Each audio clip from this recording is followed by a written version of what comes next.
Disclaimer, this video dives into the sensitive topic of mental health in Korea and the world. Viewer discretion is advised.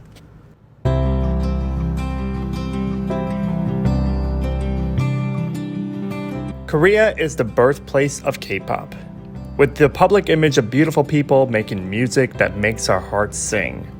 But, like any place with its successes, there's another side to Korean culture that makes it difficult for people with mental health issues to be unable to talk about their issues. For too many years, I've seen and heard the high rates of depression and alcoholism in Korea, and read articles about yet another young and talented K-pop star who took their own life.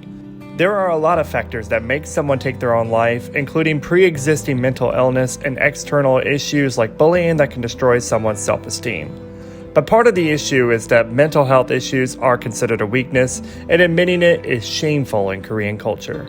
I hope that this video will shed light on the existence of mental health issues in Korea and maybe help people to see that they're not alone and that there is help available. Although the concept of mental health issues can seem loaded, I'm saying it not as a judgment on people who have them, but only to give a name to the thing that keeps people from feeling complete and from being their better selves. As many of you know, I've been a fan of Korea and K-pop for more than 10 years, and I lived in South Korea for 3.5 years, first as a teacher and then as a student. So I'm pretty familiar with some of Korean culture and what it prioritizes. While competition for jobs, social status, mates, and education is very high around the world, I noticed in Korea that it's so extreme that not having these things is tantamount to being non-existent. The standard of beauty for women and success for men is almost unattainable, and if you combine that with the public vitriol for people who don't meet these goals, the emotional toll can be devastating. And to make it worse, people who develop mental disorders are considered weak. Although attitudes have slowly been changing, the Confucian perspective on not focusing on oneself and placing family first is still very strong. People are expected to bear their problems silently and with strength. Bullying, including cyberbullying, is sadly one way that Koreans manage each other's behavior, which can cause lasting damage. It's an abusive activity and one that I wish people didn't engage in. We all live our own lives, make mistakes sometimes, and should have the chance to correct ourselves rather than be abused by someone for it. We're only human, and no one can bear these kinds of stressors forever. The stress has led to high rates of depression and even suicidal thoughts. The country has one of the highest rates in suicide in the world, at 40 people dying each day. A Korean government study found that the vast majority of suicide victims sought medical treatment prior to their deaths for physical symptoms such as fatigue, poor concentration, abdominal pain, and headaches, not realizing that these are often symptoms of mental distress. Koreans try to cope with one of the few socially acceptable ways, which is alcohol and smoking. Korea is known for its high alcohol consumption, and at almost 14 shots per person per week, this is nearly twice the rate of Russians, who are the second highest alcohol consumers. This leads to alcohol dependency, but again, admitting to alcohol addiction as a weakness is not acceptable. According to a survey from a few years ago, alcohol-dependent Americans are 4 times as likely to seek treatment as alcohol-dependent Koreans. They numb the pain they are dealing with in a way that can slowly kill them. This is why seeking help for stress, depression, and especially suicidal thoughts is so important. It can help not only you, but the people around you who depend on you in so many ways, even if you don't even know it. They may notice there's something wrong, even if you can't admit it to them. Every person contributes more to the world than they know just by living in it. The loss of a life to suicide is devastating for the people who knew the person and for the culture as a whole. My partner is open about the fact that he lost one of his parents to suicide as a teenager, and he talks about the sense of loss he felt and wishes he could have helped somehow. For many years, he suffered with the guilt and shame of losing someone like this, but has since received therapy for it, and his life has improved as a result. Although his parent might not have intended it, the effects on my partner following the loss lasted for many years. Around the world, there are organizations that can help with diagnosis and treatment of mental disorders, either in a group from where people support each other and share their experiences, or individually.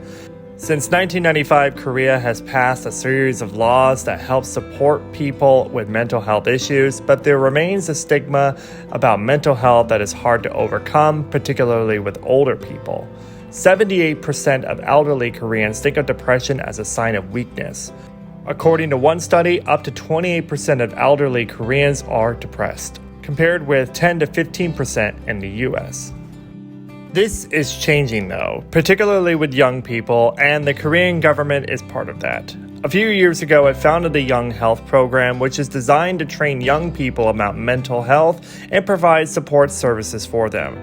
The goal of the Korean government is to lower the suicide rate to less than 10,000 people a year by 2022.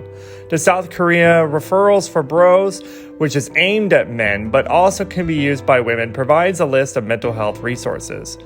And the Korea Suicide Prevention Center is training people to identify depression and suicidal desires. In the K-pop world and the world as a whole, the topic of mental health has come to the forefront numerous times.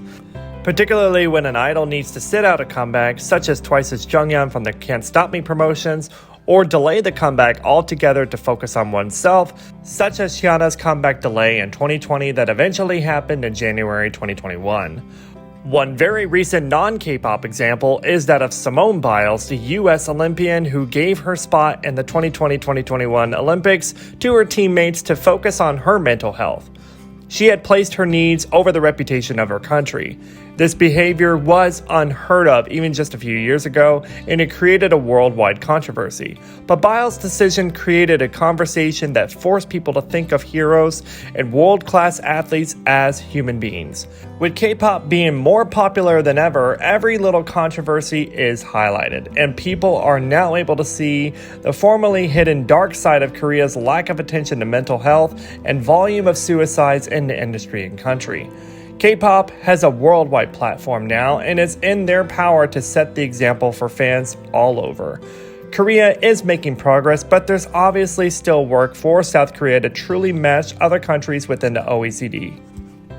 Although this video was designed for Koreans, I think all of my viewers could use this information. If not for themselves, then for people they know or may meet in the future who could use this information. So, please keep this in mind, take care of yourselves, and reach out to someone if you're having trouble. You mean more to the world than you may know. And who knows? The work you do today may make a huge difference in the lives of others. In the US, if you are dealing with suicidal thoughts or know someone who is, you can receive immediate help by visiting global resources such as iasp.info. And then in the US, you can call 1-800-273-8255 or visit the Suicide Prevention Resource Center at www.sprc.org.